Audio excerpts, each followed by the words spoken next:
Welcome to episode number 10 of Yucaipa 360. In our representative form of government, following each election, we have enjoyed a peaceful transfer of power at every level of government, from president and governors to county boards of supervisors and city councils. In Yucaipa, as with most cities, members of the city's governing body, the city council, serve 4-year terms.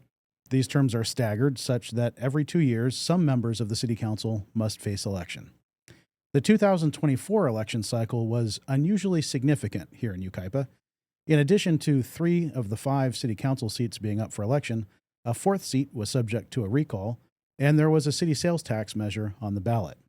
In the end, the voters spoke definitively, passing the sales tax measure with over 60% of the vote, re-electing Justin Beaver over 2 opponents in District 4, re-electing John Thorpe, who ran unopposed in District 5, electing Judy Woolsey in an open race with 3 candidates in District 3, and recalling Matt Garner in District 1.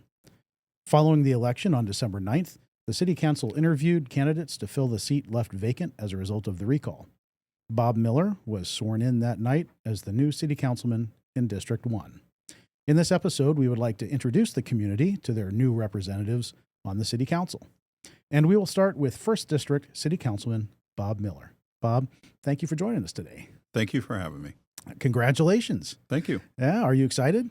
Yeah, excited, focused, ready to go. Yeah. So what made you interested in serving on the city council? You were, at the time serving on the school board here in Yucaipa, and, obviously you saw that the results of the election, and there was a vacancy on the council as a result of a recall election. You knew that seat would likely be filled by appointment. How was it you became interested in serving on the city council?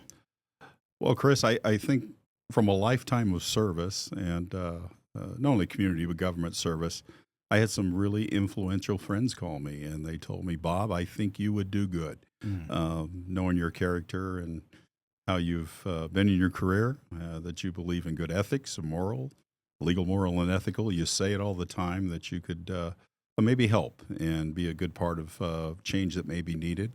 With some trust and transparency in government. It's talked a lot over many years about what is trust and transparency, but it all starts with trust and creating the right culture. I've had experience in that, and I thought maybe I could help, and I was blessed and grateful to be appointed, and I'm looking forward to the challenge. What was that process like? So there was an application period. You had to just submit an application to be appointed, then what must have been very nerve-wracking public interviews, right? At a city council meeting in front of the audience and cameras and everything. What was that process like as an applicant? Well, the process, there was several questions that were asked of us, and they were some of them were visionary questions. Where do you see the city going? Do you agree with some of the goals the city council had, which were good goals, clearly? Where do you see the city in 5-10 years down the road? Kind of getting where you felt as a community member where you would be. But in fact, interviewing in front of the council, I found was a good thing to do. The community should hear from us on how we would answer questions. I think that's important if you want a public office, that you're able to speak in front of the public and articulate your vision and how you feel about things. I've been comfortable in that environment for many years, just from my experience and what I've done over my career. I felt it was a great opportunity to talk to people. Even though you're talking to the council, there's a camera and there's people in the audience, so you're really talking to everybody. And I relished the opportunity to at least get a chance where people could hear me speak, rather than something in writing or something submitted. Watch me articulate an answer to a question and how I handled that. So, and it's not just me. I had a lot of friends over the years have worked with me on issues that come up. They're very common in many cities across the years. The same issues may come up, but how do you talk to people about it? How do you embrace people? How do you embrace change? How do you look for common ground on things? And I had no problem with the process, and it was quite. I would say. As some folks have said, well, that was a little eventful, Bob, that night. I didn't really think it was. It was kind of a natural process to vet the situation. The council had to make a decision. There was definitely some community input, which is part of their First Amendment right to go ahead and voice their opinion. I respect that. That's a democracy. And it went about the way I thought it would go. It was going to be a long night, and that was fine. Yeah. Well, you were in your responses to the questions. You were really on point and eloquent, really, in your responses. And I guess that makes sense given your background, right? And I'd like to really dive into your background because I'd like for the community to start to get to know their new representative here on our city council. But you have really a lifetime of public service, right? Primarily in law enforcement, Right. Culminating in being the police chief in the city of Colton. Yes. Maybe talk a little bit about your professional background. Well, I guess it started when I was a young man, and I the traditional high school route, played sports. My beautiful wife Kathy, I played football. She was a cheerleader, and I married the cheerleader. What'd you play? Honestly, nobody's going to believe this as they watch it. I was a quarterback, and I was a strong safety, but I'm a little bigger now. But I played a little linebacker too. At beautiful Rubidoux High School in the Inland Empire. But married my high school sweetheart, and the rest was history. But early in my life, I met a deputy sheriff, Riverside County deputy sheriff, and I remember looking at him in uniform, and I just thought, boy, that'd be a great career one day. So if I wasn't going to progress in football or baseball or anything else, or probably coach, I thought I was going to coach first. That just kind of had that feeling. So when I ended up going in the Army. I was proud to serve my country. I always wanted to do that. I was an MP, and I got to serve in the beautiful country of Germany. And I was an MP investigator, and I got assigned to work black marketing, which was the illegal transfer of U.S. Goods, which are primarily cigarettes. Or Marlboro cigarettes are sold, ration cigarettes. So I worked in cases for quite a while, and then I came when I ATS'd out of the Army. I still wanted to get into law enforcement, and Colton was the first agency that hired me. Wow. And I was proud to serve at Colton PD. It has a long history. The first town marshal was Virgil Earp of the famous Earp brothers, in 1887, and had a long history, 100-year-old police department, and a very proud place to work. So I landed right. It was a great place to work. So you served your entire career in that department. That's rare. Well, I served there up until I was an acting captain, and then an opportunity came up at Cal State San Bernardino for a chief position. They had hired a younger chief from outside the organization that had come in. I was younger than him, or older than him. I knew he was going to be there a while. A couple of friends of mine that had worked with me previously, a reserve officer was a lieutenant at Cal State San Bernardino, Jimmy Brown, great guy. And they had lost a chief up there at Cal State San Bernardino, and he had died suddenly. And they asked, "Bob, would you apply?" And so I applied, and I got the job. And I went up there. 14 months later, the city manager asked me if I would come back as police chief of the city of Colton, and I finished my career there. Fantastic. So how many years were you chief in Colton? When I came back, I was 4 years. I had 4 years left till I retired. I was the last 4 years I was chief. We should have a picture of that. Oh my gosh! Put up on the screen there. Who's There that you guy? go. All right. You look a little younger there. Yeah, a a little bit. salt and pepper. Yeah. Got the stars on the collar there. Yeah. Now, was that when you first became chief? I think it was within the first year. Yeah, I think we took our 2007. I think we took our pictures. We did a big team picture of the entire department. And I think that was some of the individual photos. Yeah. Okay. Yeah, look at that guy. Interesting. Did you enjoy it? Oh, yes, of course. Yeah. Serving is, chief's a different. I mean, you're the director of the department, and it comes with a different responsibility because as you're working your way up the ranks. I enjoyed working gangs quite a bit and working detectives, and then a sergeant and a lieutenant. But the more responsibility you have comes with a different viewpoint of how to run a department. And with more responsibility, obviously you get more pay, and with more responsibility, there's more risk. And what I learned over time is that job it's extremely important that you understand the community you work in. Yeah. And you understand the different dynamics that are happening. And Colton is the best training ground in the world to be a police chief. Is that right? Yeah, very, very interesting dynamics. What I loved about the town specifically, I still have fond memories of Colton. It's a great sports community. They support their youth sports like any community you've ever seen. But it also had some issues. It had some gang issues and some drug issues that you had to address. But when you pulled together as a community, there wasn't anything you couldn't handle. But you had to talk to the community. You had to get out and speak to them. There was many meetings that I went to as a chief that were filling the junior high with issues that had to be discussed, but I got good people around us. Our department did a good job and went out and handled it. So there's really no meeting that I haven't been to that sometimes you would think it'd be adverse to go to, but you have to go listen to people. And normally you can come out of it, at least there's an understanding. Right. So you come to the role of city council member with a unique perspective on law enforcement, but also, as a police chief, you're kind of involved in you have a broader view of local government in general, right? Yes. Unique perspective on city government in general. How do you think that'll impact your approach as a city council member here in Yucaipa? Would you anticipate a great focus on public safety? And if so, what's your initial assessment? What are your initial feelings on how Yucaipa is approaching public safety? Well, public safety is always going to be near and dear to my heart. Sure. I mean, everybody knows that. Yeah. That's who I am. My son's in public safety at Fontana PD. I mean, we live and breathe public safety and protecting our communities. I believe that's the most important thing you should do in a community is keep it safe. Therefore, everything else can thrive. You have to keep it safe. So that'll always be an emphasis for me personally. But you have to measure it with everything else.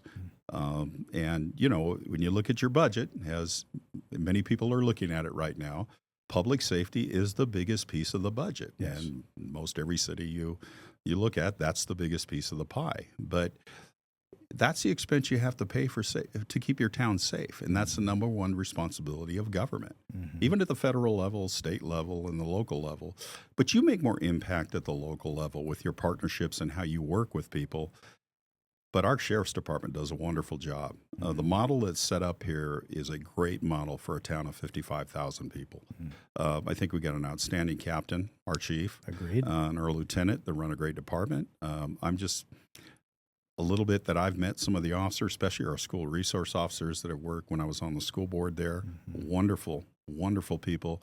As I used to tell Captain Walker, they're good officers. Don't promote them out because we need them right now. But they're just good people and great officers doing a great job. We should always support our law enforcement folks and our fire folks. I'll always be supportive of that. I'm not going to be shy about it with people because you have to keep the town safe. Yeah. I've always believed that. It'll always be a core value for me. No, absolutely. Public safety is local government's number one priority. Absolutely. But not only do you have experience as the police chief and in law enforcement, you have unique experience in local government in that as police chief, you did a stint as acting city manager in the city of Colton. Right. That's an experience that most city council members have never had. So I think that's going to give you a lot of insight as you navigate the issues that we're dealing with here in the city of Yucaipa. What was that? First of all, how did that happen, and what was that experience like? Well, it's one of them things when you work in local government that you don't expect. The city manager, Daryl Parrish, who was actually a Yucaipa person, been here for years, went to high school here, used to run the hills and the mountains back here. He was our city manager for quite a few years, but he took a job in Covina, and we were left with a little bit of a void. And the directors that got together and asked the city council to have me fill in. Unbeknownst to me, the fire chief led the charge on that. Now, I don't know if the directors were happy later after I took over, but it's a whole different world becoming the city manager. It was tough for my department because I'm leaving the department, even though I still was the chief. Now I'm the city manager. It's a different hat. Even though I wore my uniform in the city manager's office, now you're the city manager. You're not really the police chief to the department. So that was a tough thing for me personally to try to, make that marriage work. Even though I had a captain in charge of the police department, did a wonderful job. So going into the world of city management, now you're in charge of everything. Really, the city manager runs operations. The council takes care of policy. The council answers the constituents. But the city manager is the CEO of the organization, runs operations to make sure they're effective and they run efficiently and handles the day-to-day operational things. I mean, the managers do that, but the CEO is the overseer of all of that. from risk management to HR to public safety. We had our own water, electric. It was a full service agency. Yes. So it was a bigger job that I thought when I stepped into it. But, with every challenge, there's opportunities to grow and to learn. And I learned a lot. I learned what I didn't know. But over that time, at the same time, we were dealing with the housing crisis. It was just coming out of the horrible crisis from 07, 08 into 09. We had to make draconian cuts. We couldn't get in front of the snowball. Just heavy cuts. You had to tell the council constantly, hey, we're not in front of the snowball yet. We're going to have to cut $1 million here, $1 million more here, which meant layoffs and tough cuts. Even working with the unions across the table, electric union, IBEW, this is what we're going to have to do. Fire, police union, this is what we're going to have to do. General employees, this is what we're going to have to do. Wow. You can communicate your best and be transparent and honest, but at the end of the day, you have to make tough decisions. Now, the council has to buy off and make them decisions, but at the end of the day, the city manager's putting the plan together with his staff. Yeah. So the employees look at you as making the cuts. But if you keep the focus that you got to keep your city solvent and you got to be able to still provide the services for your community with what money you have left, then you have to do what you got to do. Right. My gosh. I mean, I would say most of the time when someone has to step into an acting city manager role, you're not really expected to do a whole lot. You kind of keep great point. Keep everything on track. Keep everything afloat, and you're biding time until the position is filled with the permanent Yes. city manager in the position. But it sounds like you had to really. I'd like to in. comment on that. Yeah, you had to dive in and handle some really heavy, serious actions as city manager. Well, it wasn't just me. It was the management team. Yeah. I had a great finance director, a great assistant city manager, Yeah. somebody I promoted to deputy city manager, which is now the city manager in Colton, Bill Smith, who was great. Yeah. And the team together worked on how to get through the crisis. But at the same time, we're trying to recruit a city manager. I had hired a consultant to come in, do a recruitment. Why we're dealing with this, we're trying to hire a city manager through a process we had put together. Because I had told the council personally that I'm going back to chief. I'm not let's get a pro in here, but I'll be glad to help. If you ask me to help, I'm going to help in whatever capacity I can help and bring my team with me to do it. But it was the team did it. It is not Bob Miller. I had a great team around me with tough decisions that I give them credit for help put the plan together. But in the end, we're still recruiting at the same time. So all of this is the perfect storm. And why I say that is, I couldn't burden the new city manager with have to come into this new environment and make cuts and come into that environment. How hard would that be for a new city manager to come in and make draconian cuts? Very challenging. As him or her first action. I mean, that would not go over well with the employees. I had been there a while. I had standing with the staff in the community. If anybody would take the hits, it would probably be my team, and we could take it. We had enough standing over time that we could take a few hits, and it would be, not that I'm trying to say anything, we could do it, but it would be better for us to do it than the new city manager coming in. So that new city manager could get a fresh start. And because you have to look at the overall picture, what's best for the city, what's best to move forward. Sometimes you got to think of that first, not you. That is really unusual and phenomenal experience that I know is going to serve you well as you embark on this journey on the city council. So what year did you retire? I retired tax day 2011, April 15th. So I'd always remember it. Very good. Yeah. Very good. And then it wasn't until 2022 that you made the decision to run for the school board. Right. What did you do initially in retirement? Well, I played a lot of golf. I have a retiree group that were chiefs and commanders from different police departments. We had great collaboration over the years. We had always called each other if we needed something or used resources from each other's departments or collaborated on regional things together. We just became friends. Really, the way the things you get done regionally is through collaboration. and you develop friendships through doing that. So when we all retired after the great pension reform, thanks to City of Bell, Yes. after we had the great pension reform, a lot of folks start retiring. Yeah. And we kind of all retired around the same time before the reform issues hit a lot of the retirees. Mhm. So we all golfed. So we just started putting a little golf group together, and we golf, go to lunch. Now we can solve all the world's problems because we're retired, and just enjoy each other. Because in retirement, you have to have something to do, Mhm. have that time, and you can talk to your retirees, to have that personal time, and we're just friends. And without the, I would say, managing the stress of running organizations, because even though we're retired many years now, I've been retired 12 years now, the problem's still the same. It's just a little different now with social media and the way things are instantly need to be dealt with. It's still the same issues at the end of the day. Crime is crime.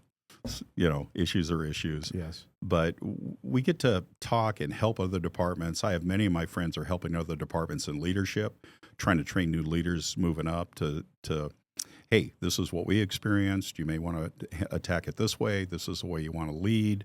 And then also learn from our mistakes of how to lead. It's a different world now, how you lead. There's a different generation that you're leading now. And the kind of employees you're recruiting versus what we recruited 35, 40 years ago. Yeah. Yeah. Very much so. Yeah. Very much so.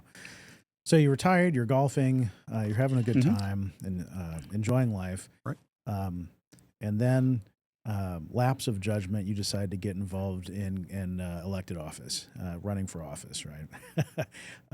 Which is actually when I first met you, when you were campaigning for the school board. Yeah. I had my little booth up there at the Autumn Fest or That's something. right. Yeah. Autumn Fest. It was a contested race. You ran a good race. You won that election. What prompted you to get involved in that way? Well, my wife was a wonderful principal in the school district. Kathy Miller, everybody in town knows Kathy. She's a beautiful principal and just beloved. The way she cares for people and her students, and very successful. So once in a while, I would go or listen to the school board meetings just to support and see how they're doing. And during COVID, it got pretty vitriolic. I was listening to what was said, and there were very strong opinions one way or another on many issues during that time. You got to remember during that time, there were some really strong feelings about many issues, mask, vaccinations, et cetera. What are schools doing? Are we opening? Are we closing? And I kept watching this dialogue that was happening at meetings. Like, people were normally don't yell at school board members. Normally they don't get to the podium and they're screaming about things. And no matter what side you were on something, they became very heated. And I kind of watched from the side and I go, well, this is interesting what's happening. Now, it was happening all across our country for many reasons. And it became something that was definitely written about, talked about in the media. And I started watching and I started thinking, you know what? Let's just see how it goes the next couple of years. But maybe I could help calm things from a leadership standpoint. If I ever get the opportunity, maybe I could just help, be a support, from my experience. You get in our business of city government, which is leadership, and you have all this years of experience. And you make mistakes along the way. Sure. You think, boy, I wish I'd have done this a little bit different. I wish I'd have done better with employees on this issue. I wish I'd have thought about this a little bit differently. But all of that helps you later when you get your gray hair and you learn, you know what, it's really about pouring into your people and helping them in the end. So I saw this opportunity because one of our great school board members for a year, Patty Ingram, told me she wasn't going to run anymore. And I had lunch with her. And or breakfast, and we talked about it, and she was very encouraging to me, and I decided to run after talking to her. And our superintendent, I had a conversation with her, and when I do something, I'm all in, and I said I can do this, and I wanted to help. Your listeners are going to listen and say, oh, Bob says he wants to help. No, I really did. I mean, I've kind of been like that my whole life. I want to help where I can help because that's the way I was raised. You help. If you can help people. If you can do it, you can do it. Because I think, and I want to talk a little bit about this, and I don't know if Joe will cut this or not, but as you're moving through your career, you're kind of focused on yourself. You're trying to get the promotion. You're trying to move forward. You're trying to, do the best for your family, and you're just trying to move forward. Right. As you get later in life and you've had all them lessons, you start thinking back. It's really about what are you doing for somebody else? How am I pouring into somebody else? How am I helping somebody else or mentoring somebody to get to help them get to where they need to be? Right. And that just takes time. It takes some gray hair. It takes experience. So why can't I translate that to leadership in my city? Why can't I translate that to a servant leadership model or a transformational model? And that's why I teach. And that's why I teach at Cal State. I had the opportunity when I retired. There was a professor up there that I had done a couple of classes. I went up and guest spoke during the economic crisis. He said, "Hey, I need you, Miller. Come in here and tell me what's going on in your city." I spoke at a finance class. And Dr. Baker had me come up and tell me, "Hey, what's going on?" I was up there on a panel with Pete Aguilar. I think he's a congressman now. He is. And there was a city manager from Rancho was on it with me, I think. And we were talking about what going through at the time. I think Peter Aguilar was a council member at that time. And Redlands, yeah. And this was a long time ago. So talking about, how we're dealing with things in our city. And after I retired, Dr. Baker reached out to me and he said, "Are you interested in teaching?" And I said, "I've never thought about it." He says, "Well, I'm in the MPA program here at the business college, the Jack Brown Business College of Business and Public Administration. And we're looking for people that were practitioners in the real world. I'll help you get started. You already have the education. You have a graduate degree. You have formal education.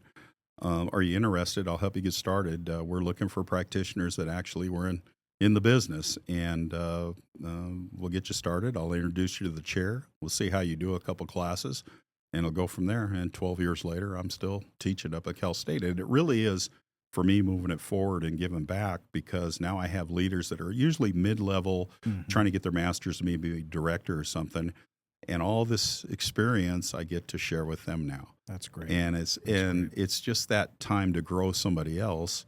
I want to do the same thing in our city to help people grow. Well, we know that your students appreciate it because we found a little something. Oh, no. No. This is a little site called Rate My Professor, and you get top marks here. Look at this, 5.0s here from your students. Oh, thank you. Awesome professor, would definitely take any class he teaches. It's really good. Material interesting. Awesome professor. It's these are great comments. I didn't know you did that. Thank you. Yeah, no, your students are really appreciating the work you're doing there. So, and they're great. It's the future. It is the future, because one of my philosophies is there can be good government. If you teach them to do everything legal, moral, and ethical, your guideline is doing ethical government, because we all know there's not trust in government always, right. Even at the local level. But I believe if you work at the local level, you can make more impact in your little community than they can at the federal government, as far as I'm concerned. Agreed. And we can affect lives in a more robust way, whether it's keeping them safe, clean neighborhoods, yes, filling the potholes, having beautiful events that they can go to, nice community, outings and stuff. You could do more for your town of the folks that are just trying to live a great life. Yeah. They're working all day. They're coming home. They're making dinner, running to Little League practice, running to soccer, running to dance. They just want their town to run right. Yes. And we can affect that at the local level. And I think we have to remember that for our 55,000 residents. That drives me to remember what that telescope view really is, not the microscope view. Yeah, no. I got involved in local government at a young age, at the age of 23, and just fell in love because it is so tangible, right? I mean, much more so than government at the state or federal levels. You can just really see right in front of you the impacts of the work that you're doing on the people in the community. And, you get addicted to that. Yeah, and this teaching part is reinvigorated me. By teaching, it makes you a better leader, actually.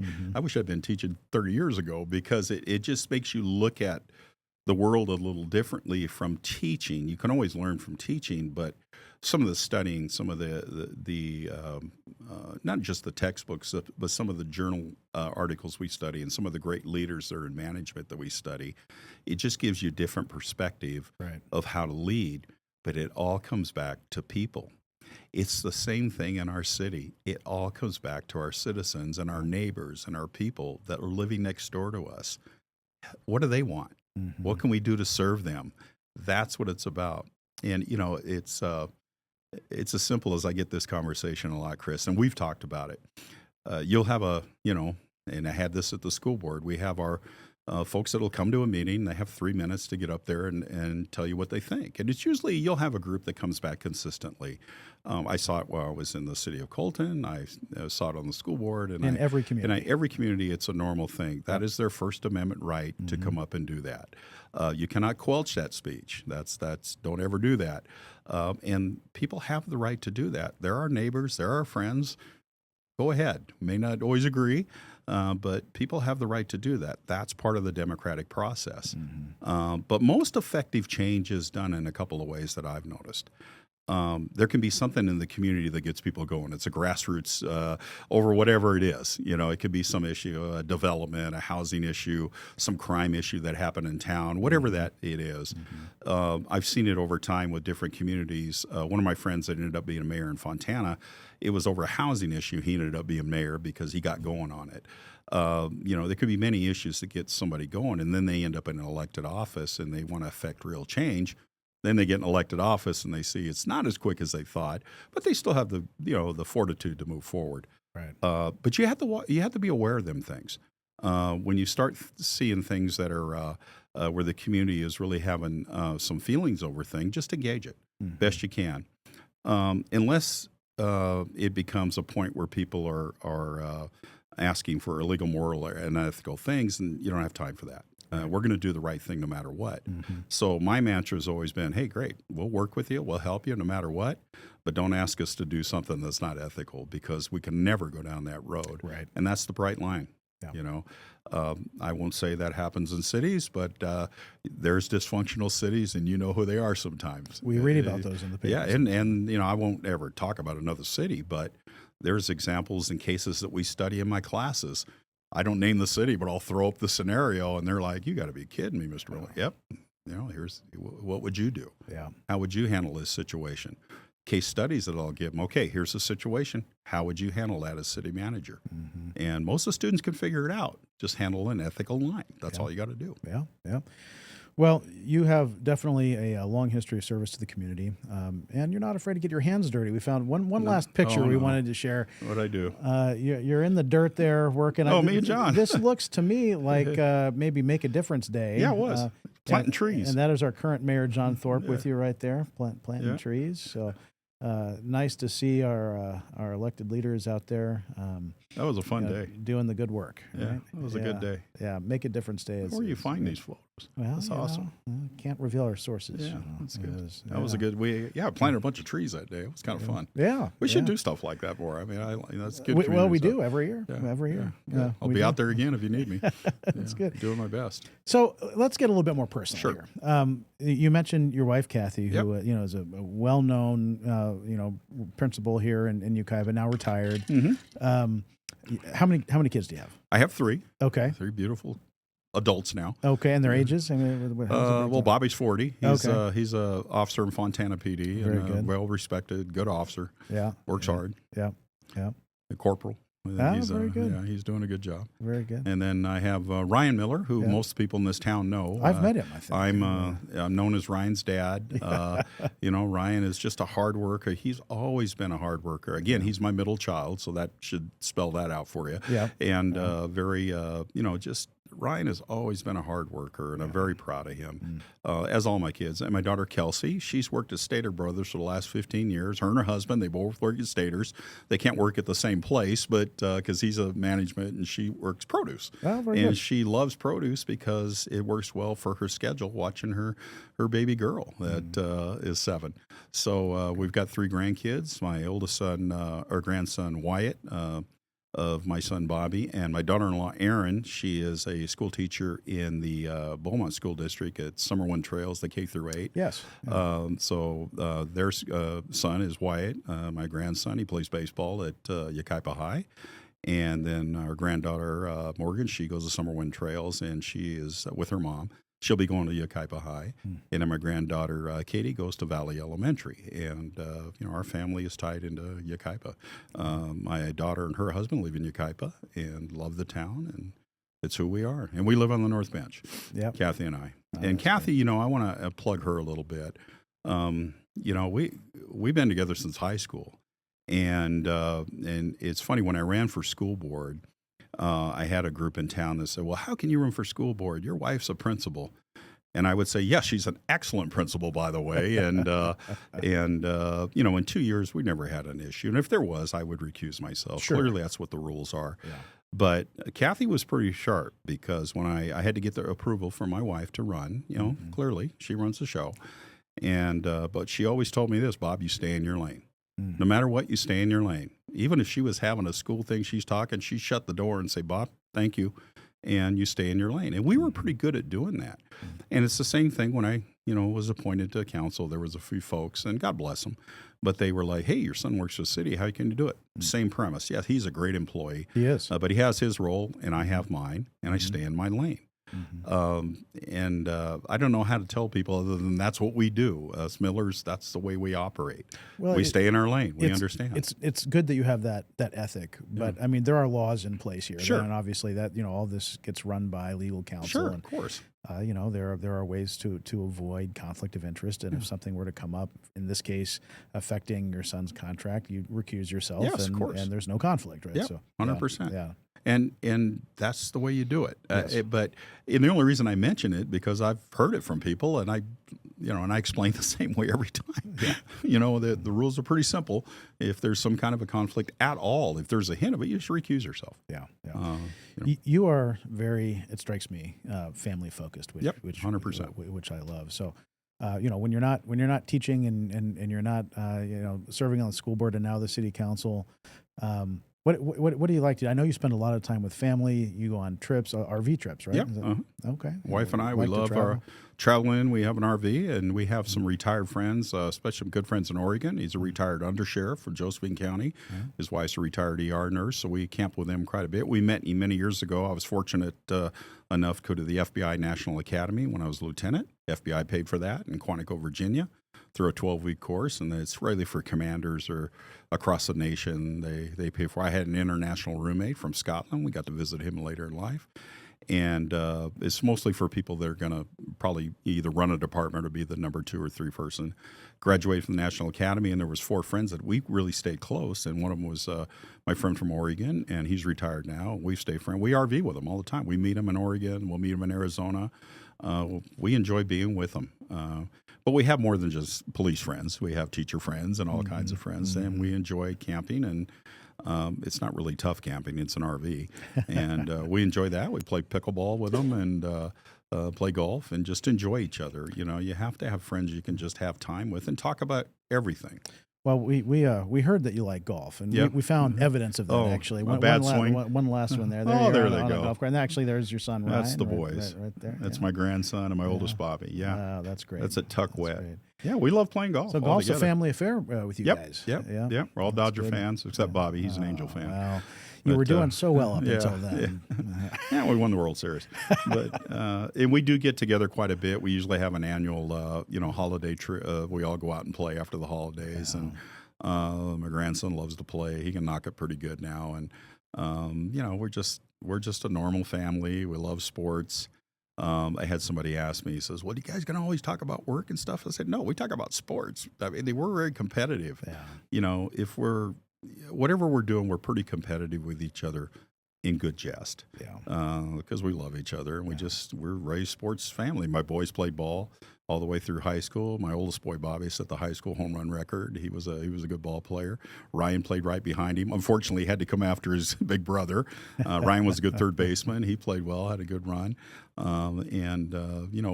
We just always been a sports family. Yeah. Well, that's great. So you're starting out on this journey now on the city council. For your constituents out there, sure, as they get to know you as their representative now, what would you say really drives you?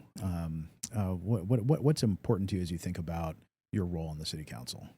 Well, I was pretty open about my personal life on this podcast, and most people that know me know this stuff already. But, I wrote down a few notes just so I could touch Sure. on that if we talked about that. So my motivation is a combination of personal values, my community engagement that I currently have, and then really a desire to have a meaningful impact in good government, to show that it can be good and it can be transparent and trustworthy, that there is a good side to government that I don't know if that's always felt, but I have seen the good. Yes, I've seen some things over the years that probably weren't good, but I like to look at the positive and the positive side of leadership.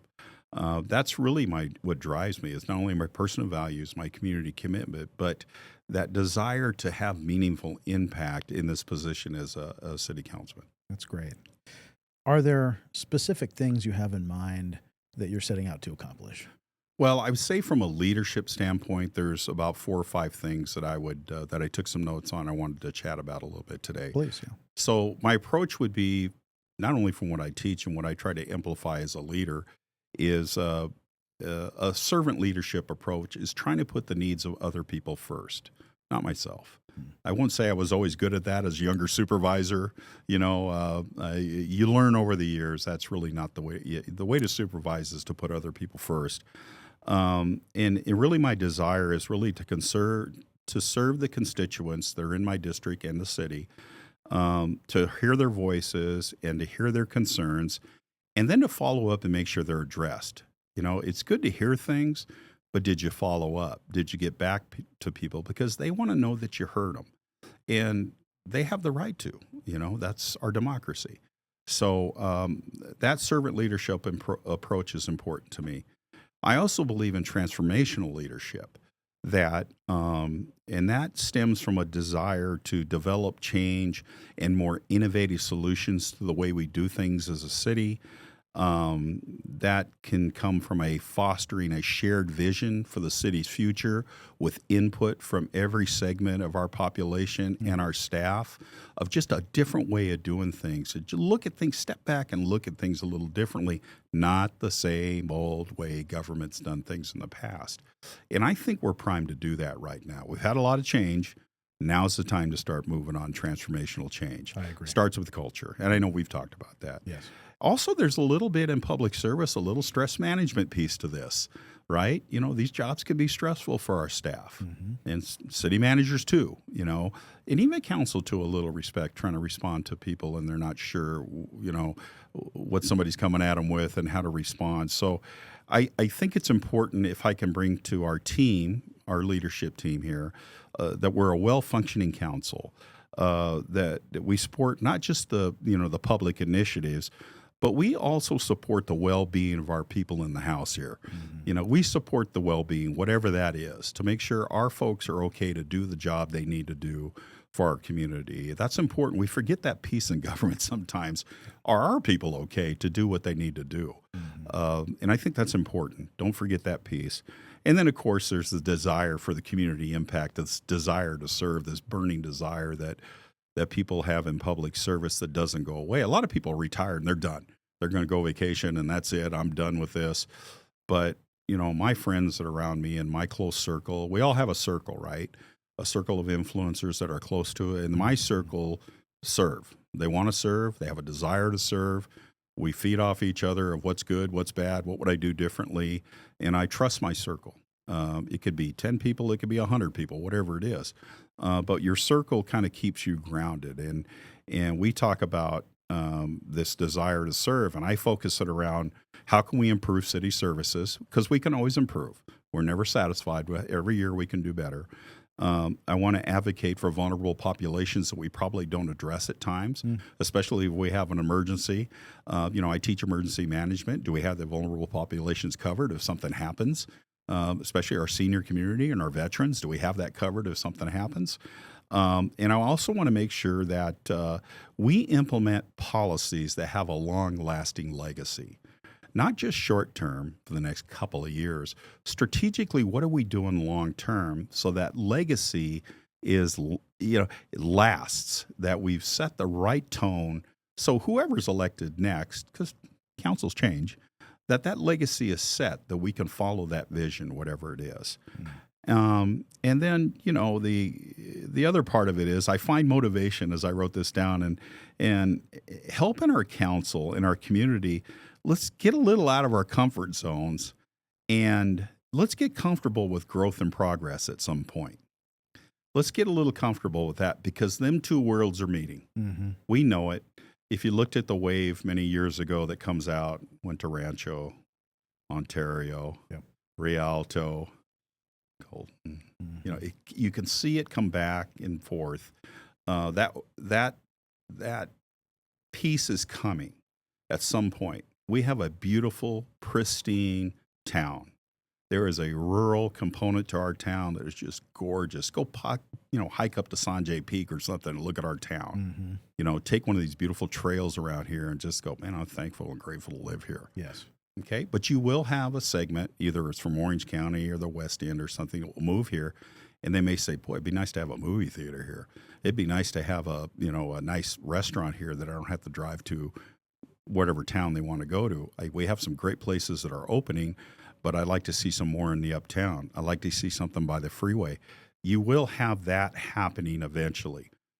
Now, there are different segments, I'm sure, in our population that feel differently about that. Yes, there are. But that's where the community input comes in on what do you want to see in the future. And you have to listen to everybody. Some people call it managed growth. There's all kinds of terms for it. But it's really, where's your community at this state of time? And what have you planned for in the future? Mm-hmm. Because not everybody's going to agree on everything. But again, if you're looking at the bigger view, the telescope, right, what is it going to look like for everybody in the welfare of our community, keeping it safe, clean, and good environment, and then some amenities that people would enjoy rather than have to drive. We look at tax producers. I would assume most of them right now are probably service stations or something. Yeah. We have some great businesses in town. What does that component look like eventually? How are we enticing great businesses to be here? But also keeping that uniqueness of our beautiful mountains and our beautiful town and our trails and the bike riders and our equestrian piece that's just gorgeous. You see them at the arena. You see them riding the trails. They love it. Yes. So it's a balancing act for us right now. And the council and leadership here have to figure that out.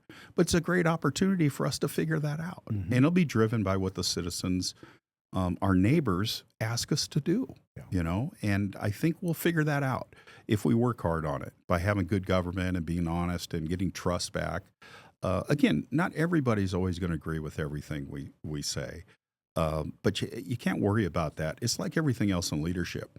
You're going to have challenges and opportunities that come up. You just got to keep moving forward. Challenges will come. Stick to it. Know what your North Star is. Mm-hmm. Keep moving. Mm-hmm. Just don't get dissuaded. Setback, move forward. Setback, move forward. If we can remember that as a community, we're going to progress fine. Mm-hmm. Growth is an interesting subject. I'm waiting for us to see what my fellow council members feel about that, to kind of see what direction we're going to go. I'm just getting into it now. You know that. Yeah. But I want to hear what the community says too. Sure. Not just we don't steer anything. We don't drive anything. We want to hear what our community says, and then we try to formulate a plan around that, in my opinion. But, it's all one thing, I guess, is what's the old movie? It's one thing. How do we take care of our people, our citizens that live here and pay taxes? And you see them at the local restaurant. You see them at the store. You see them, the old days, you'd over the fence shaking a hand and talking about something. Right. Now somebody's at a computer, faceless, texting or writing something. Okay, so social media is a component of how we communicate now, especially young people. Mm-hmm. Okay, we got to figure that piece out. I think you did a podcast on that with Mr. Tolles. Yes. There was some good points of how to use that piece to get content out to maybe some of our younger audiences. Mm-hmm. But we also have to have a piece for us baby boomers. Mm-hmm. So you just have to continue to figure these things out. That's what's great about government. You always have something to do. That's the truth. If people watching or listening to this episode today walk away with just one thing that they remember about you, what would you want that thing to be?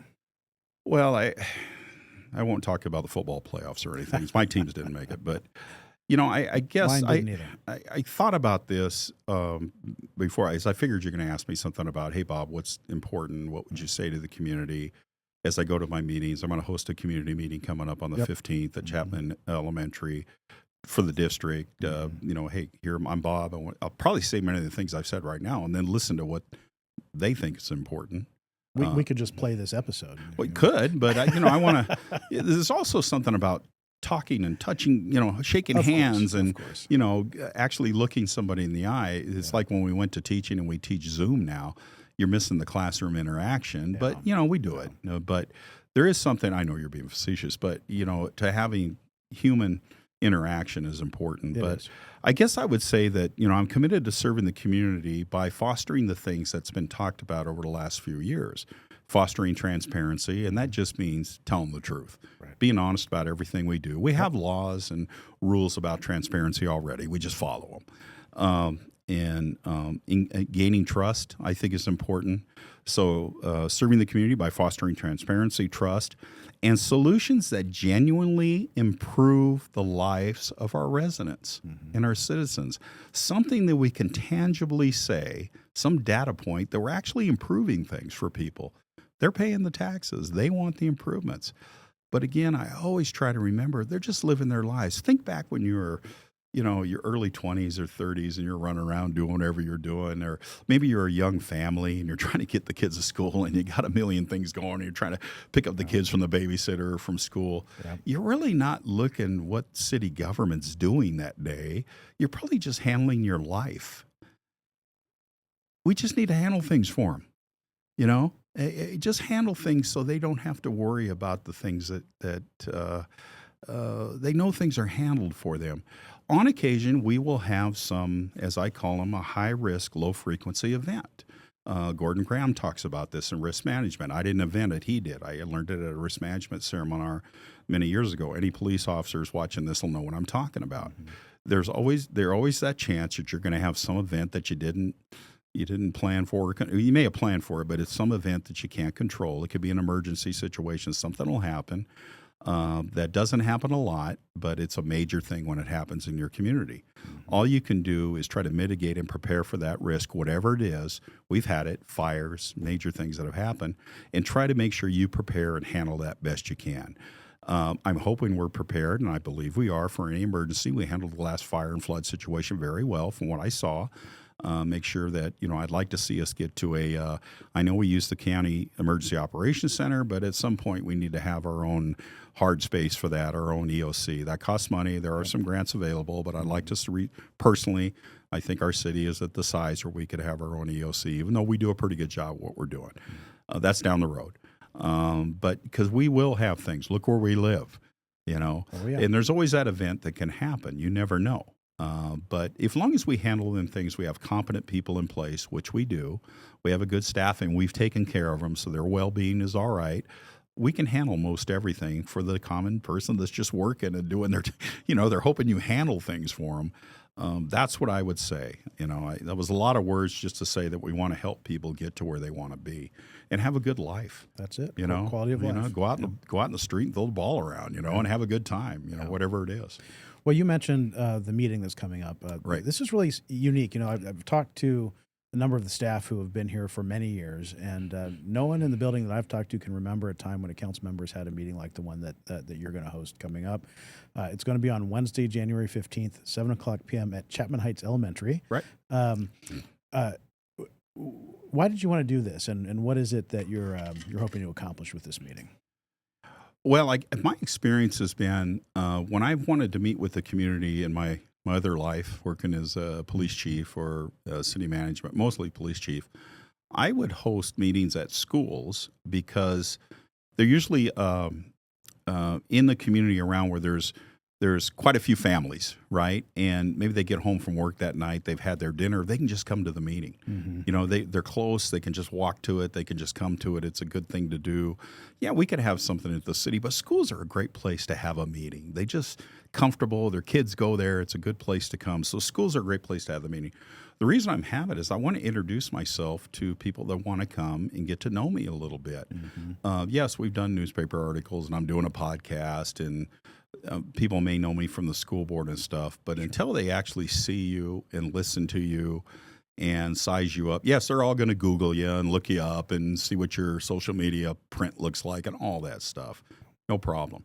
But they got to actually talk to you and look them in the eye and tell them what you're about.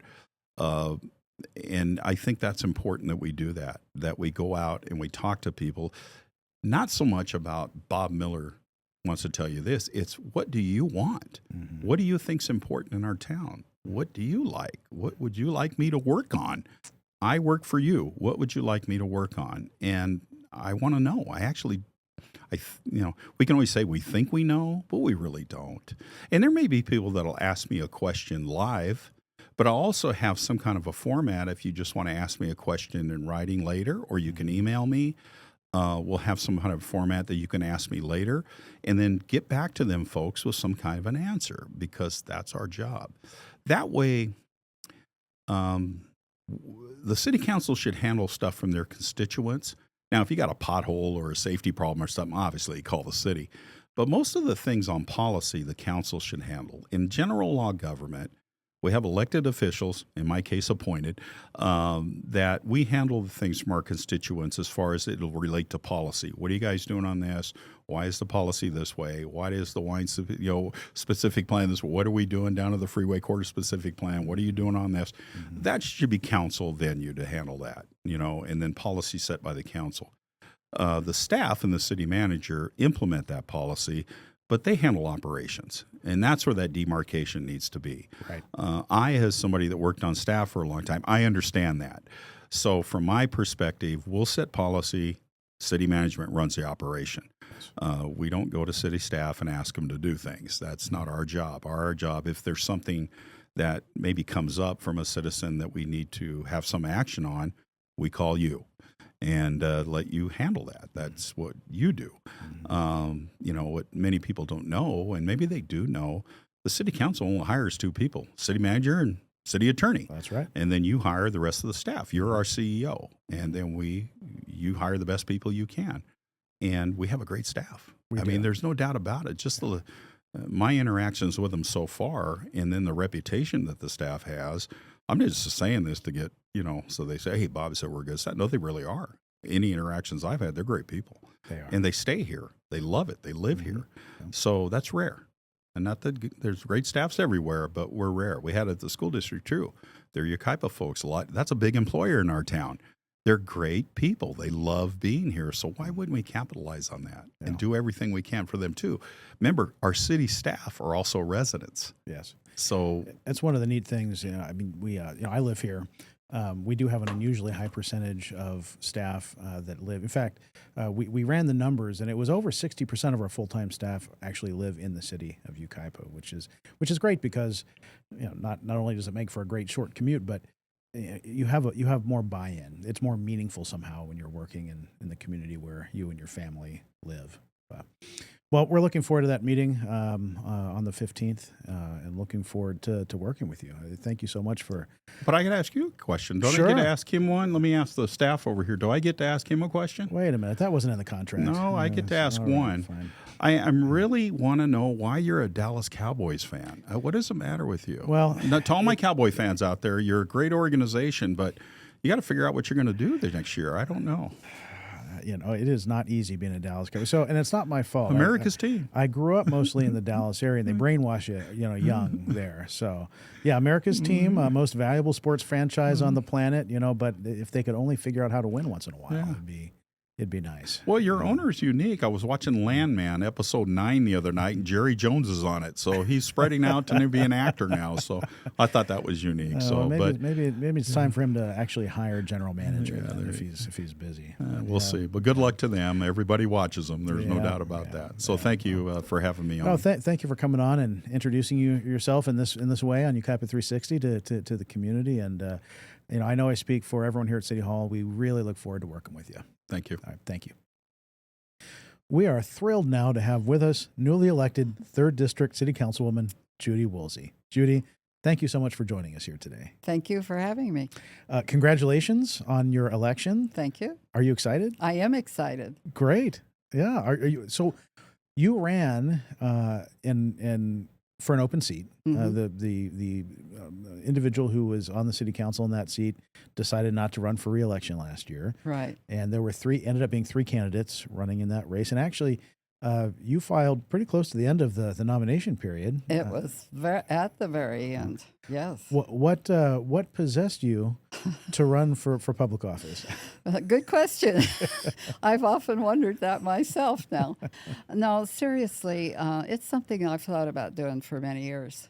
I've always been a big radio talk show fan. Oh, interesting. And, of course, everybody, would say, people would call in and they'd say, I want to help. I want to get involved. What do you do? And they would always say, get involved at the local level. Yes. Run for school board, run for city council, run for commission, run for something. But just join the local party, whatever, but get involved. Yeah. So when this was presented to me, I thought, well, you know what? You're not getting any younger, so if you're going to do this, you better do it now.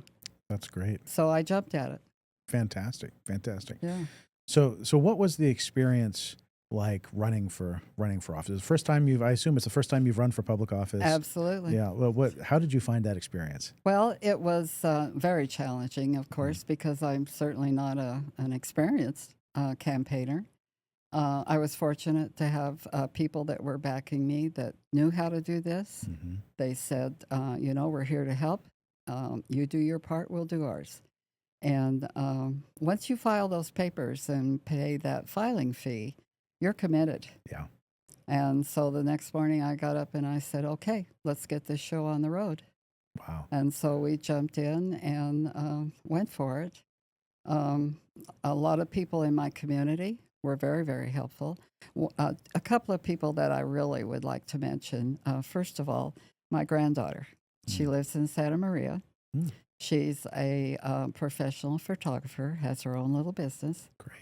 And after she got over the shock that I was going to do this, she said, Grammy, you've got to come over because I want to take your pictures for your campaign. So I said, okay. So I went over and spent the weekend. We took the pictures. And then she picked out the one that she thought I could use. I didn't think it was the right one, but she said, this is what I do, Grandma. So you let me pick. And I said, okay. So we did. And, of course, you know all about the pictures. They were everywhere. All over town. All over town. Yeah. I can't even rob a bank now because everybody's going to know who I am. So that was a huge help. And then there was another gentleman in my park. His name is Tom. He's a big guy. Lots of energy, loves to walk. And he said, I want to help, and I think the best way I can help you is I'm going to walk your district. I'm going to put out your literature for you. Because he knew that due to some ankle issues I've had that I couldn't do a lot of that. And I think he walked every street in my district. Is that right? Yeah. So Wow. he was a huge help. Yeah. And then Active Church is in my district, so a lot of people knew me from there and were very supportive. I'm also a member of the local Elks Lodge. Yes. And a lot of them said, we don't live in your district, we can't vote for you, but we know people who can. You need something, you let us know. That's great. And so with other people in the park that helped me with phone calls and everything, it all came together. We had a very small committee, very short time to even get involved. Get organized. I don't know that we ever were organized. Well, you did something right. We did something right. You did. Yeah. What was election night like for you? Apprehensive, of course, And when the first returns came in, I was in the lead. Okay, great, And then they were going to put out some more results later on, an hour or so later, and nothing came out. And so we waited for another couple hours, nothing. So we finally went home, and I woke up. I put my phone right next to my bed, and I woke up in the night, and I went to check it. Nothing had changed.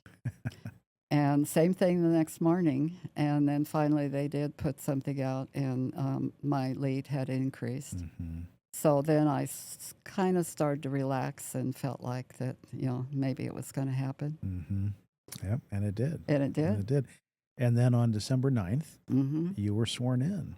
I was. But, uniquely, you didn't just get an easy entrance to the city council. I think most of the time people get sworn into the city council. It's kind of ceremonial. You take the oath, you take your seat. Maybe there's a few minor items of business that have to be taken care of, and that's it. And then you go and celebrate with friends or family. Mm-hmm. Mm-hmm. But this time around, it was unique because also on the ballot was a recall Mm-hmm. election in a different district. Yeah. The recall was successful, and so the city council had to appoint to fill that vacancy. Yes, we did. And so right off the bat, you are thrown into a situation where you've got to interview people very Mhm, publicly mhm. at a city council meeting, ask Mhm. questions, and be ready to vote on who's going to join you on the dais as a colleague on the city. Of course, that can be and was a very political process. Right. Right off the bat, I'm sure you're getting lobbied. A little bit. Not little too bit. bad, really. Okay. I did get some emails supporting, different candidates, but Mhm. it really wasn't that bad. Okay. Yeah. Um, you handled it fantastic. Well, thank I mean, you. it was. I mean, just like you'd been up there for years and knew how these things worked. And how was that process for you right off the bat, being thrown into that? Yeah, it was nerve-wracking, actually, Yeah. and we didn't get those applications until, 3-4 days before the meeting. Right. And I didn't know any of the people. Mm-hmm. So, and I had watched a lot of council meetings online Mm-hmm. in between the election and that meeting. So I was familiar with Hanson Wong and everything. I'd never met Bob Miller except maybe once, Mm-hmm. knew nothing about him. So I spent the weekend reviewing the applications, made a lot of notes. I'm a great note taker. Penciled out my questions, changed them many times. And I do have to say that the three people that applied, they had a lot of good qualities about them. But with Bob Miller, and I considered the position that we were appointing and what we needed, it was for a municipal appointment, that I really felt that he was the person to take that seat. Mm. And so that's why I nominated him. And that's why I stuck with him, because I just felt that it was the best decision for the city of Yucaipa. Mm-hmm. Yep. And then that same night, there were appointments to regional boards. Yes. So for those who don't know, members of the city council represent the city's interests on regional boards. Mhm. One of those is the San Bernardino County Transportation Authority, Mm-hmm. which handles regional transportation projects. Another is Omnitrans, which is our bus system here in San Bernardino County. Right. And you wanted to jump right in and express an interest in the SBCTA Mm-hmm. appointment, and you got it. I got it. Yeah. Yeah. And you've been to a meeting or two already. Well, I've been to the Metro Valley one. Okay. That was in one of the study December. sessions. Yeah. Yes. Yeah. And tomorrow, in fact, is my first SBCTA meeting. Okay. Great. And Joe was very helpful in sending me the agenda and breaking it down for me. And Very good. so I'll be studying that tonight more. Very good. So I'm Very ready good. for that tomorrow. And I understand how important those committees are, Yeah. because the majority of the funds that they allocate and everything go to the big areas. Yes, that's true.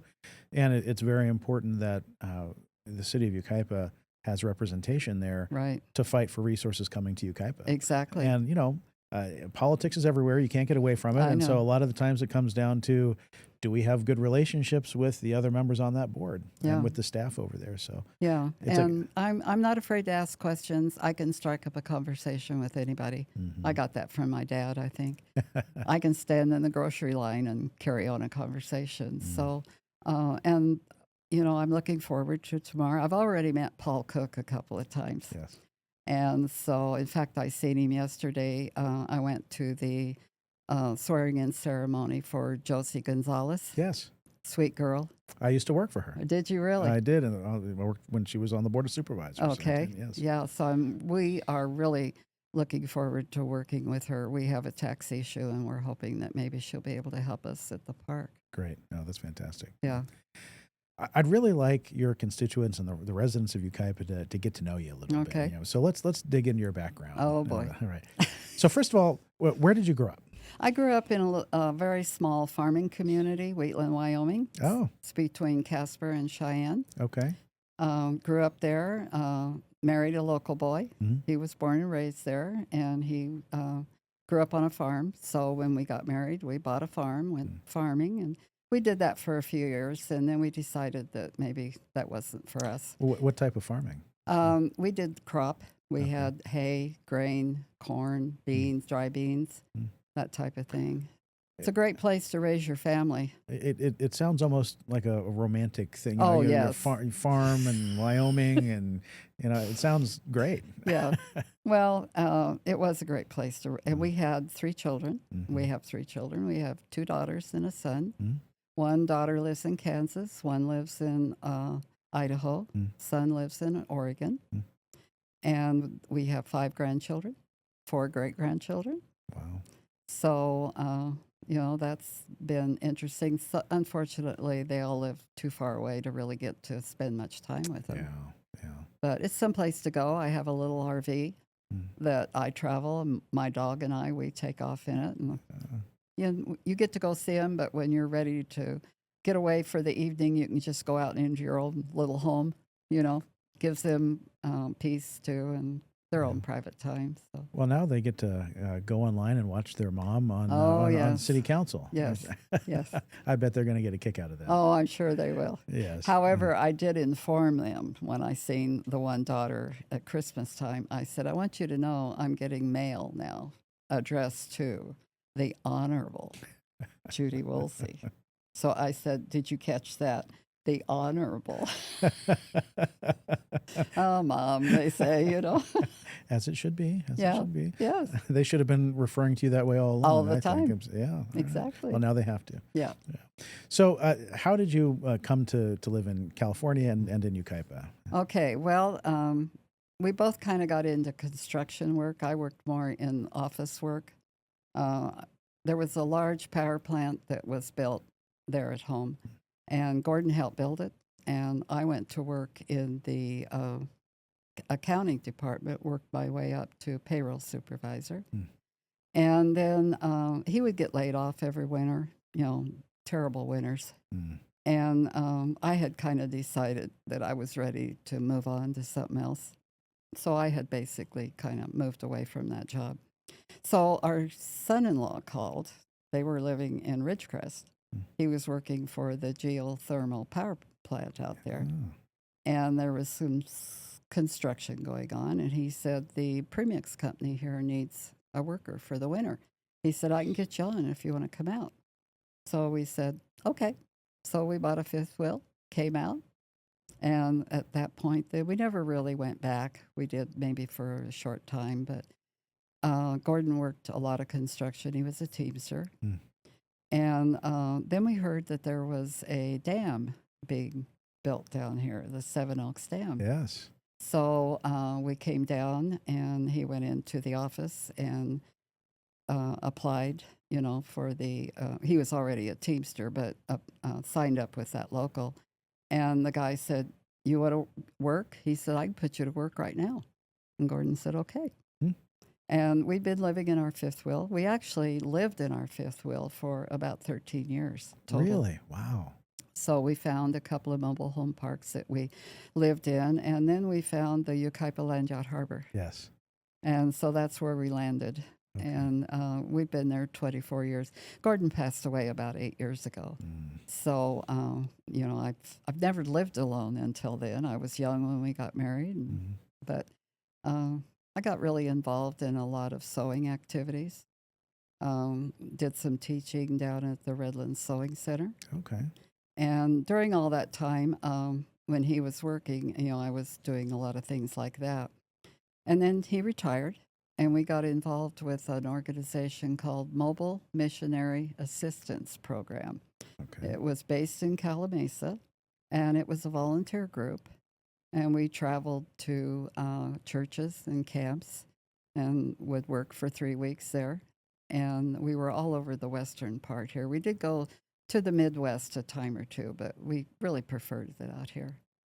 And after about, we did 48 total projects. We were gone basically 6 to 8 months out of the year Wow. traveling. It's a lot of traveling. So we decided that, he had developed some health issues, and we decided that maybe it was time to just come and settle down. And we had bought a mobile home at that time in there. And so he went to work remodeling on that, and I got more involved in the harbor. I think I've served on every committee that we ever had there. Was on the board several times. Started out, served as secretary, treasurer, vice president, and I always said, I don't ever want to be president. You don't want to say those things. It didn't work out well No. for George Washington. No. So I ended up president a few times, but about 6 years ago, we discovered that we had some real issues developing, similar to maybe the city, financial issues. Things that we were going to have to address, or we were going to have to raise the membership fees to our members. And we're a senior park, and we knew that we had members in there that it was going to really hurt. Yeah. We didn't want to do that. So we were lucky to get enough people that realized that and committed to serving on the board. And we went to work. And we cut a lot of expenses. They weren't always, the members didn't always agree with some of the things that we did, but we stuck to it. We worked hard and made hard decisions. And overall, right now, I think our membership is very happy where they live. We haven't raised our dues in 10 years. Is that right? We've put in new streets. We've put in a security gate. The members have taken pride in their homes. They've painted their homes, cleaned up their yards, and it's really a very nice place to live right now. I've heard that. Yeah. I imagine being president of that board is probably great preparation for your current role on the city council. I imagine, it always seems the more local government is, the more contentious it is, and I imagine you dealt with some really tough issues and challenging individuals in your position there. I did, and it's on a much smaller scale, of course, but still saying that exactly. I am learning that more and more the more involved I get here. That, we handled that. We had to address that, and this is what we did. And so I'm hoping to be able to apply that here to this position. Oh, that's great. That's great. We did a little digging. We found a couple things that we wanted. First of all, we found a picture of your family. I think some my family gosh. members. So, Good heavens. So who do we have here? Okay, well, over on the left, that's my daughter and her husband. Her name is Heather and Bill. Okay. And they live where? They live in Idaho. Okay. And the boy on the back is the grandson, my great-grandson. Okay. The girl is my great-granddaughter. Great-granddaughter, wow. Yeah. And me. Same family over here, only the woman here on the right, that's my granddaughter, their mother. Okay. They live in Santa Maria. Okay. This is my oldest granddaughter, her sister, and she now lives in Texas, and she has the two smallest great-granddaughters. Oh, that's great.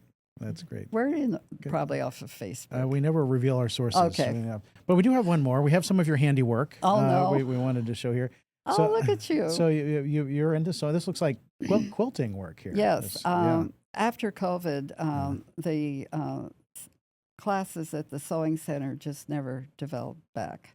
People were leery about coming back. So I said, okay. So I took the workroom that my husband had and the little room I had, and I had some of the neighbors come in and they knocked out the wall, and we made one big sewing room. Oh, that's great. And so I got into making memory quilts, and these are made from T-shirts. Oh. And it's very rewarding when, especially if it's for a parent or Mhm. something, and people will come to pick them up, and they'll just they'll just stand there and look at them, Wow. and sometimes they'll kind of cry. Oh, I bet. So are these quilts that you made for someone else, or were these These are for customers. for customers? Okay. Yeah. Yeah. Some That's neat. I've never heard of that. That's I a great know. idea. Some customers, I've done 3 or 4 for 'em for their kids. Mm-hmm. They save their T-shirts from school and everything. So, Mm-hmm. well, that's a surprise. Thank you. Yeah. Well, very neat. So, sewing's clearly a big hobby of yours. What else do you like to do? Well, I like to travel. Mm-hmm. Right now, sewing has kind of moved on for me. Kind of lost interest in it. Bought my RV, and I've enjoyed that. But I think my hobby right now is exactly what I'm doing. Yeah. Yeah. Well, that's great. So, speaking of, Oh, you're just starting out on this journey Mhm. on the city council. hmm As you think about the what lies ahead and the types of things you're going to be working on, what drives you? What's important to you? I really like and I'm interested in the economic development. That's very important. Yes. Yeah. And of course, I ran against Measure S. Yeah. You were aware of that. Yes. So was my district. Mm-hmm. And we need to get some economic development going, and that way we won't have to face that issue again. That's very true. Now, I'm certainly not a financial guru, Mm-hmm. but I know I live on a limited income. Mm-hmm. I have to pay my bills every month and with the money that I have coming in. Mm-hmm. So I want to hopefully be able to apply that to the city Mm-hmm. and help in that area. Okay, that's great. Yeah. I planned on asking you what you hope to accomplish. It sounds like maybe that's I think that's it. it. Yes. Yeah. Yeah. No, Yeah. that's great. We the city has over the past few years gone through a difficult financial Yes. situation. Not out of the woods yet. The Measure S will help significantly, but it's one piece of the puzzle, and we have a tough task ahead of us in our next budget to deliver a balanced budget Yes. while still providing services people need. And so I like to hear that you're interested in economic development, because I do believe long term that is the solution, and we need to balance the need for economic growth with the need to hold on to the look and feel of Yucaipa, the things that Right. make Yucaipa special, right? Right. And we can. We can. But no, that's great. Yeah. I'm glad Yeah. to hear that. And I know the last couple of years, we've had, it's been a lot of turmoil in a lot of areas. Has there been? Yeah, I yeah, think so. Somebody told me that. Yes, a little bit. Yeah. And I'm hoping that maybe this council will be able to come together and work towards getting past that Yes. and getting Yucaipa back on the track that it needs to be on. I'm very optimistic that will be I the am case. too. I think we have a very strong city council right now. We got a tremendous staff here Yes. at City Hall, Yes. and I think working together, we're going to be able to do some amazing things Hope so. for the community. Yeah. Yeah. If the people who are watching and maybe listening to this episode walk away from this with just one thing they remember about Judy Woolsey, what would you want that to be?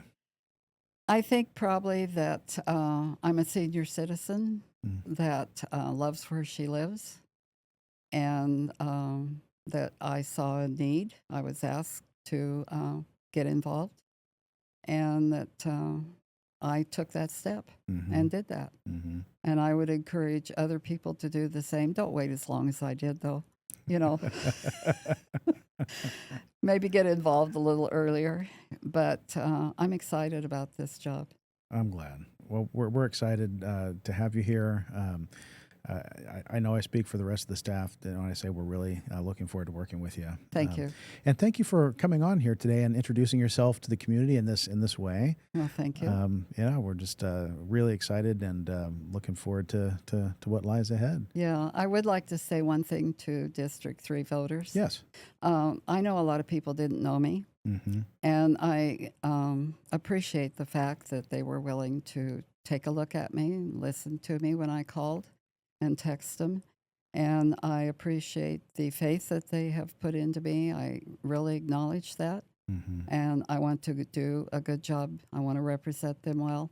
One thing I did forget to mention, which is really important, there's 26 mobile home parks in my district. Yes, yeah. And having living in a mobile home park, most of the mobile home parks that I see are run very well. They're very well maintained. The people seem to be happy there. Mm-hmm. But there are some that really need to be addressed, I think. And I'm hoping in the next 4 years that we can maybe do something towards that problem, make it a better place for those people to live. That's great. Yeah, but I do thank the voters in District 3 for giving me the opportunity, and I want to represent the city well also. Well, we're sure that you will. Thank you. Yeah. Thank you so much for being here. You bet, Chris. Thank you. Yeah. You know, public service is really challenging and becoming harder each year. The job is often thankless. It pays very little, requires sacrifice, and in this increasingly toxic political environment, places a target on the backs of well-meaning public servants. In an era of keyboard warriors, fake news, and politics of personal destruction, it has become exponentially more difficult to find people willing to step into the arena and seek public office.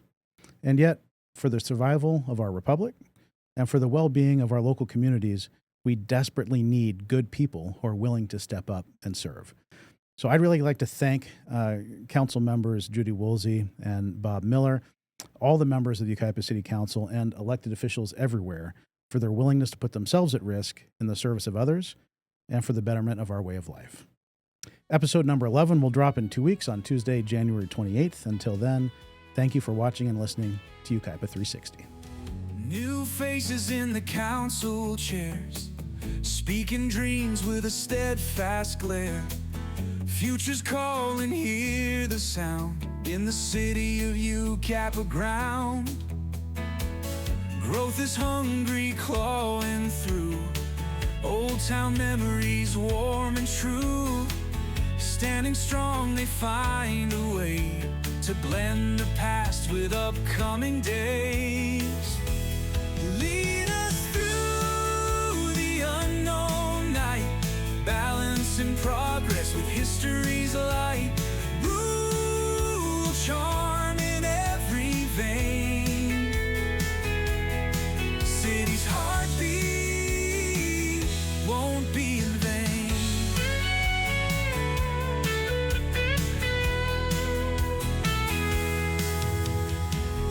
Mountains whisper stories old, each street a tale waiting to unfold.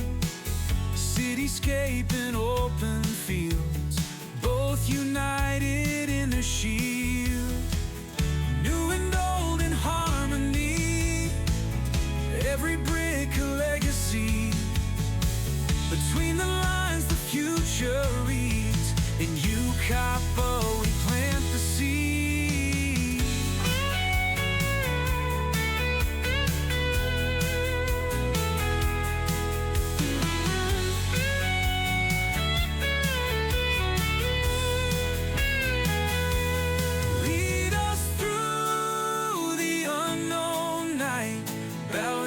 Progress with history's light. Rule of charm in every vein. City's heartbeat won't be in vain. New and old in harmony. Every brick a legacy. Between the lines, the future reads. In Yucaipa, we plant the the sea.